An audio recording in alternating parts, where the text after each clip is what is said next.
ខ្ញុំបាច់សូមធ្វើការអនុញ្ញាតគោរពនិងជម្រាបសួរពុកម៉ែបងប្អូននិងទស្សនិកជនជាទីគោរពថ្ងៃនេះជួបជាមួយនឹងខ្ញុំបាទ MC Play ខ្ញុំបាទសូមលើកយកនៅជោគជាតារាសីប្រចាំថ្ងៃសៅរ៍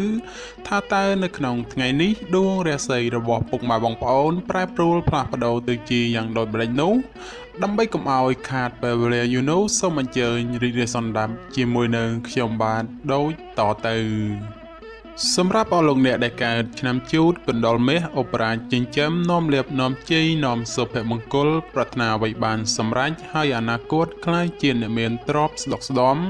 ម៉ោងនាំលៀបសំណាងគឺម៉ោង6ព្រឹកដល់ម៉ោង9យប់ពណ៌នាំលៀបសំណាងគឺពណ៌សនិងពណ៌ក្រហមលេខនាំលៀបសំណាងគឺលេខ44និងលេខ66សូមខមមិនលេខ888យកលេបសម្បត្តិទេវតាទ្រព្យមានបារមីស័ក្តិសិទ្ធិណាស់សេចេញភ្លាមទំនេរទាយឆុតបំផុតនិងមានសំណាងល្អនិងប្រទានសម្បត្តិមហាសេដ្ឋីមានលេបមានជ័យមានលុយចូលហោហៀសម្រាប់ឆ្នាំជូត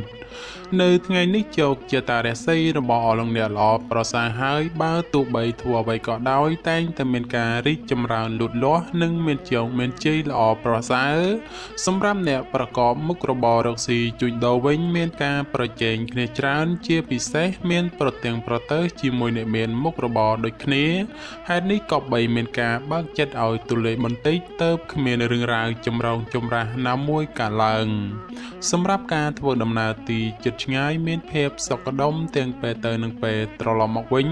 រីឯបញ្ហាសម្ព័ន្ធស្នេហាកំឡោះក្រមុំមានការជឿនលឿនទៅមុខនិងផ្អែមល្ហែមល្អចំពោះគ្នាប្រពៃ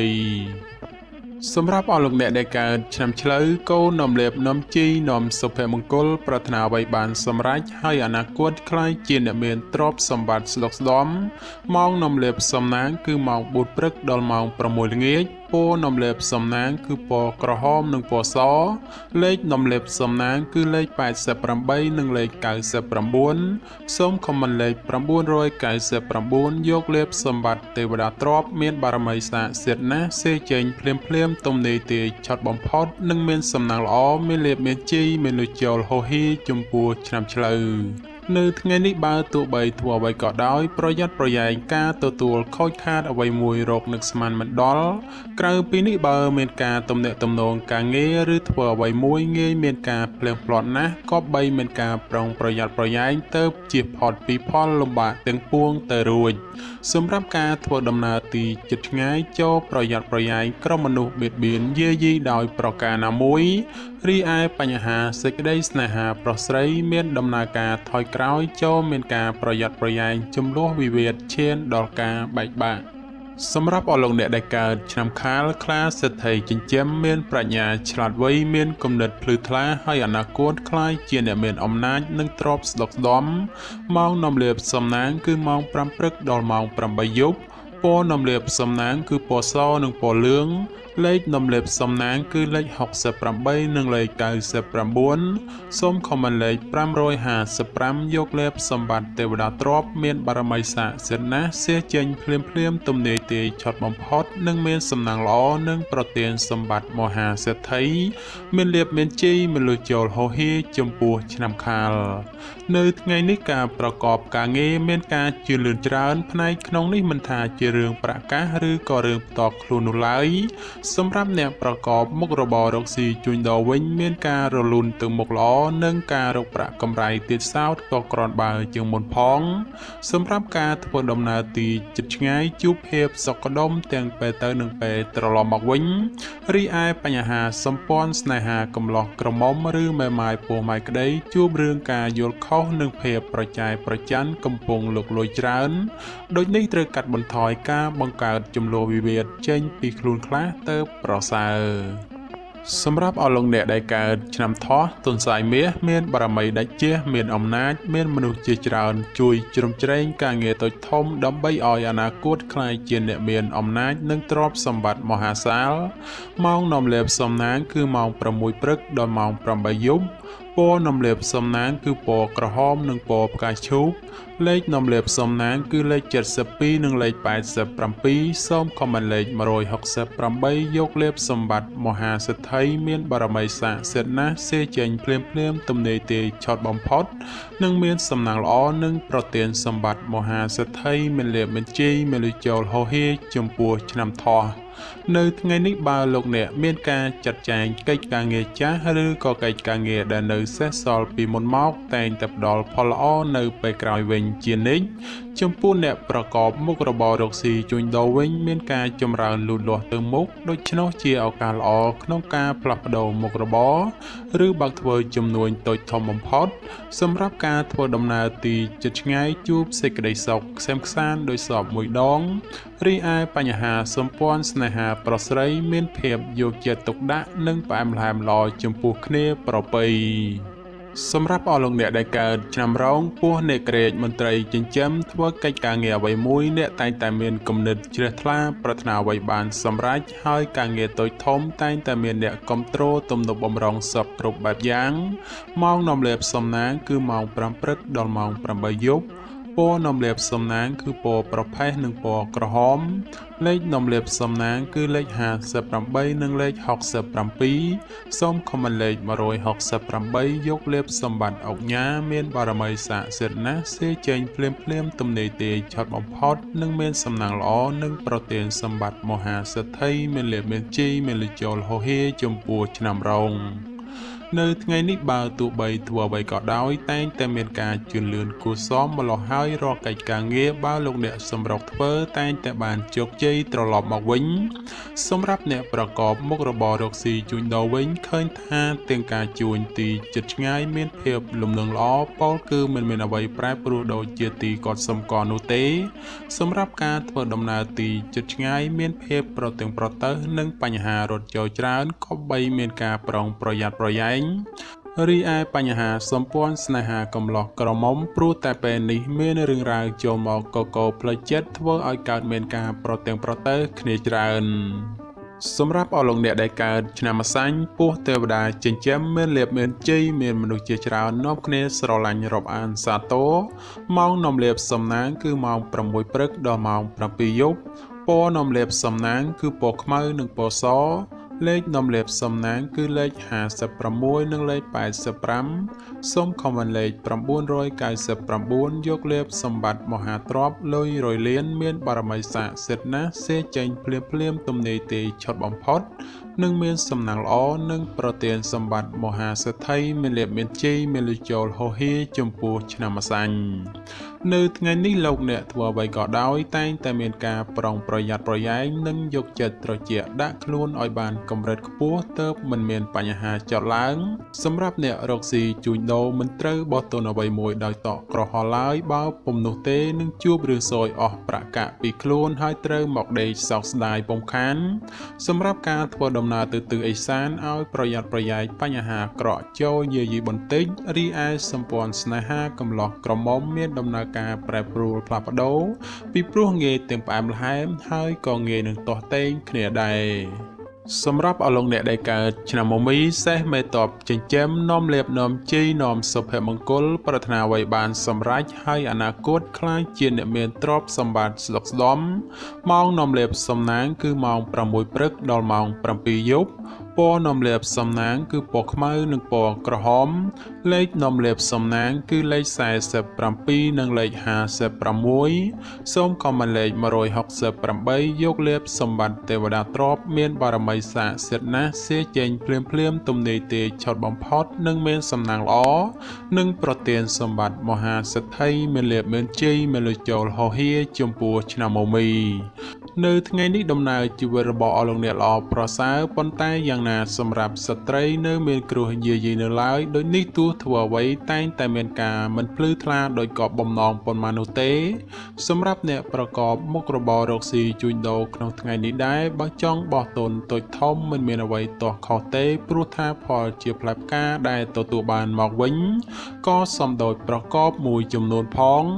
សម្រាប់ការធ្វើដំណើរទីជិតឆ្ងាយជួបសេចក្តីសុខ ខ្សែមខ្សានដោយសពមួយដងរីឯសម្ព័ន្ធស្នេហាកំឡោះក្រមុំមានភាពស្រស់ស្រាយនិងផ្អែមល្ហែមប្រៀបដូចជាត្រីក្នុងទឹកនៃរដូវវស្សាសម្រាប់អស់លោកអ្នកដែលកើតឆ្នាំមុំមេពពែមាសមានបារមីដែលជះឈ្នះអមេសត្រូវប្រាថ្នាអ្វីបានសម្រេចនិងអនាគតក្លាយជាសេដ្ឋីកហបតីឬក៏អ្នកមានជាន់ខ្ពស់ម៉ោងនាំលេបសំណាងគឺម៉ោង6ព្រឹកដល់ម៉ោង8យប់ពណ៌នាំលេបសំណាងគឺពណ៌លឿងនិងពណ៌សលេខនាំលេបសំណាងគឺលេខ52និងលេខ67សូមខមមិនលេខ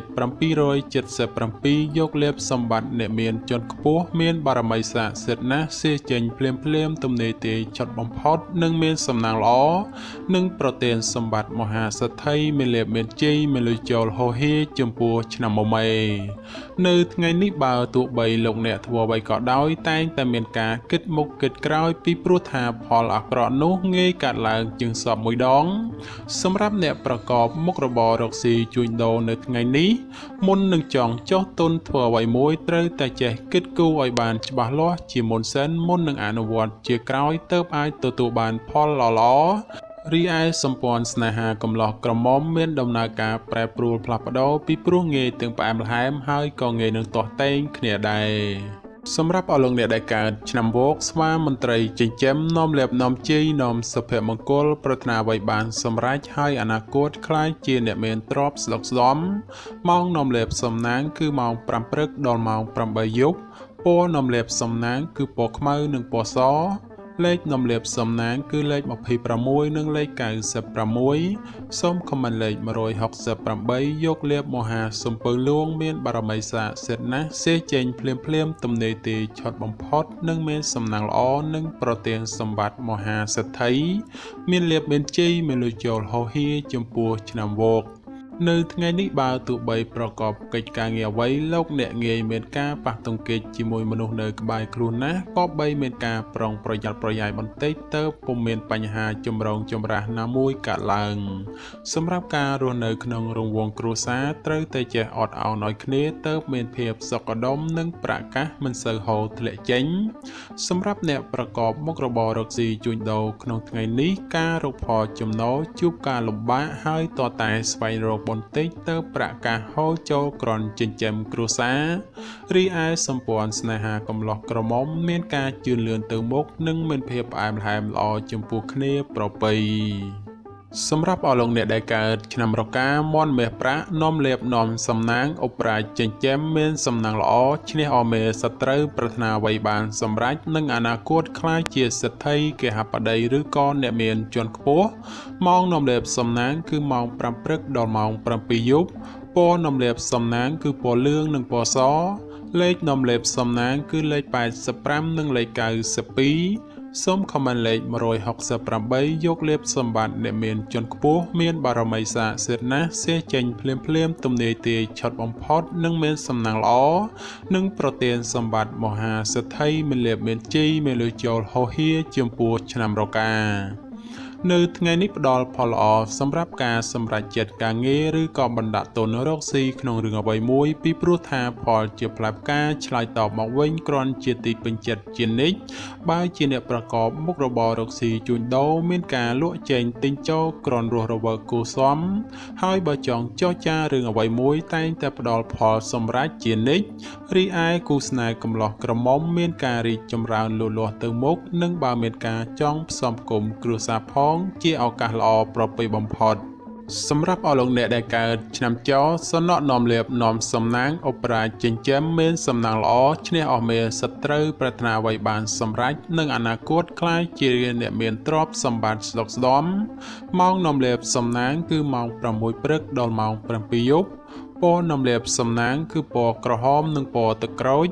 លេខនាំលេបសំណាងគឺលេខ04និងលេខ87សូមខមមិនលេខ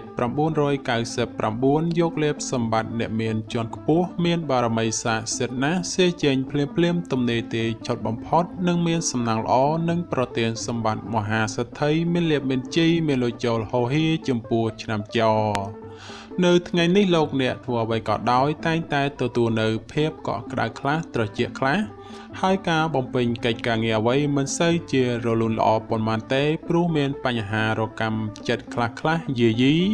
សម្រាប់អ្នកប្រកបមុខរបររកស៊ីជួញដូរក្នុងថ្ងៃនេះវិញបើលោកអ្នកចង់បោះទុនតូចធំឬក៏ចង់រកស៊ីចូលហ៊ុនជាមួយអ្នកដទៃត្រូវតែចេះត្រួតពិនិត្យឲ្យបានគ្រប់ជ្រុងជ្រោយបើពុំនោះទេអាចជួបផលអាក្រក់ណាមួយនៅថ្ងៃខាងមុខជាពុំខានរីឯបញ្ហាសម្ព័ន្ធស្នេហាកំឡោះក្រមុំបើស្រឡាញ់គ្នាយូរហើយចង់ផ្សំផ្គុំគ្រួសារជាឱកាសល្អប្រពៃបំផុតសម្រាប់អស់លោកអ្នកដែលកើតឆ្នាំកុរជ្រូកនាំលាភនាំជ័យនាំសុភមង្គលប្រាថ្នាអ្វីបានសម្រេចហើយអនាគតខ្លាចជាអ្នកមានទ្រព្យស្ដុកស្ដំម៉ោងនាំលាភសំណាងគឺម៉ោង5ព្រឹកដល់ម៉ោង6យប់ពណ៌នាំលាភសំណាងគឺពណ៌ប្រផេះនិងពណ៌សលេខនាំលាភសំណាងគឺលេខ59និងលេខ75សូមខមមិនលេខ168យកលេខសម្បត្តិទេវតាទ្រព្យមានបារមីស័ក្តិសិទ្ធិណាស់សេចេញភ្លាមទំនេរទេឆុតបំផុតនិងមានសំណាងល្អនិងប្រទានសម្បត្តិមហាសេដ្ឋីមានលាភមានជ័យមានលុយចូលហោហៀចំពោះឆ្នាំកុរនៅថ្ងៃនេះដំណើរជីវិតរបស់អស់លោកអ្នកឃើញថាល្អប្រសើរហេតុនេះបើចង់ធ្វើអ្វីតែងតែផ្ដល់ផលជាផ្លែផ្កាមកវិញគ្រាន់ជាទីពេញចិត្តជានិច្ចសម្រាប់ការរស់នៅមានភាពសុខដុមនិងក្នុងរង្វង់គ្រួសារបើមានបញ្ហាជម្លោះវិវាទជាពេលវេលាល្អក្នុងការដោះស្រាយសម្រាប់អ្នកប្រកបមុខរបររកស៊ីជួញដូរនៅថ្ងៃនេះវិញបើលោកអ្នកចង់បើកហាងថ្មីឬក៏ចង់ប្រកបមុខជំនួញអ្វីមួយជាឱកាសល្អប្រពៃបំផុតការធ្វើដំណើរទីជិតឆ្ងាយមានភាពសុខដុមទាំងពេលទៅនិងពេលត្រឡប់មកវិញតែបញ្ហាសម្ព័ន្ធស្នេហាកំឡោះក្រមុំបានស្គាល់ចិត្តស្គាល់ថ្លើមគ្នាយូរហើយជាឱកាសល្អក្នុងការផ្សំផ្គុំគ្រួសារបំផុតបាទចំពោះជោគជាតារាសីប្រចាំឆ្នាំទាំង12ខ្ញុំបាទក៏សូមបញ្ចប់ត្រឹមតែប៉ុណ្ណេះជាចុងក្រោយប្រសិនបើមានពាក្យលើសលួសខ្វះខាតត្រង់ប្រការណាមួយសូមពុកម៉ែបងប្អូនជួយអធិស្ឋានដល់រូបខ្ញុំបាទផងហើយខ្ញុំបាទក៏សូមអរគុណនិងសូមជម្រាបលា